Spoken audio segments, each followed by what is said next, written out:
do Evangelho segundo São Marcos. Os apóstolos reuniram-se com Jesus e contaram tudo o que haviam feito e ensinado. Ele lhes disse: Vinde sozinhos para um lugar deserto e descansai um pouco. Havia de fato tanta gente chegando e saindo que não tinham tempo nem para comer. Então foram sozinhos de barco para um lugar deserto e afastado. Muitos os viram partir e reconheceram que eram eles. Saindo de todas as cidades, correram a pé e chegaram lá antes deles. Ao desembarcar, Jesus viu uma numerosa multidão e teve compaixão, porque eram como ovelhas sem pastor. Jesus começou, pois, a ensinar-lhes muitas coisas. Queridos irmãos, nós estamos no 16º domingo do tempo comum e um aspecto que me chama a atenção nesse evangelho dominical, segundo São Marcos, é a importância de nós descansarmos em Jesus.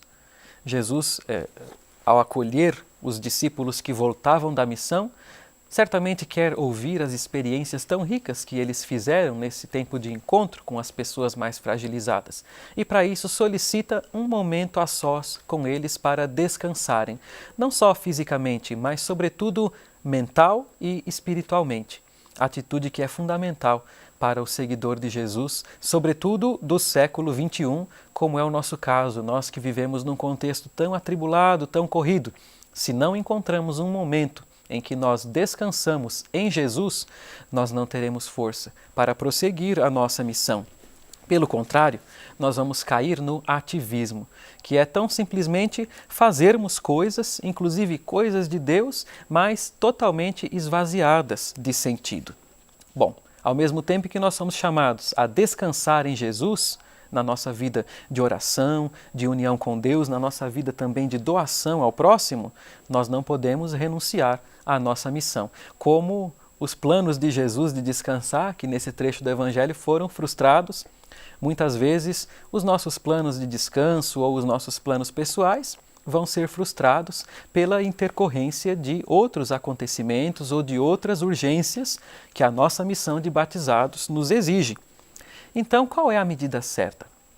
Eu penso que o ideal é nós sabermos conjugar a contemplação, o estar com Jesus, o descansar no seu coração e também a ação. Não o ativismo, como a gente já falou, mas a ação, o agir de Jesus concreto na vida das pessoas. O bom cristão, aquele que de fato segue Jesus, sabe integrar bem essas duas dimensões. Ele nem valoriza demais uma, a contemplação, por exemplo, né, uma fuga do mundo, a valorização tão somente do lado espiritual, nem valoriza apenas o outro lado, o lado da ação, do trabalho. Pelo contrário, o batizado, ele aprende com Jesus na quietude, no silêncio, mas ao mesmo tempo ele sabe ter compaixão nas horas de necessidade. E é claro que essa postura às vezes pede para a gente um pouco de renúncia. Renúncia a quê? O que nós temos que abrir mão para seguir Jesus?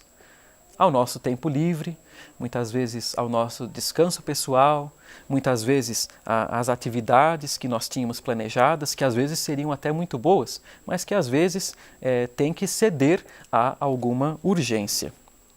Sempre em favor de algo melhor.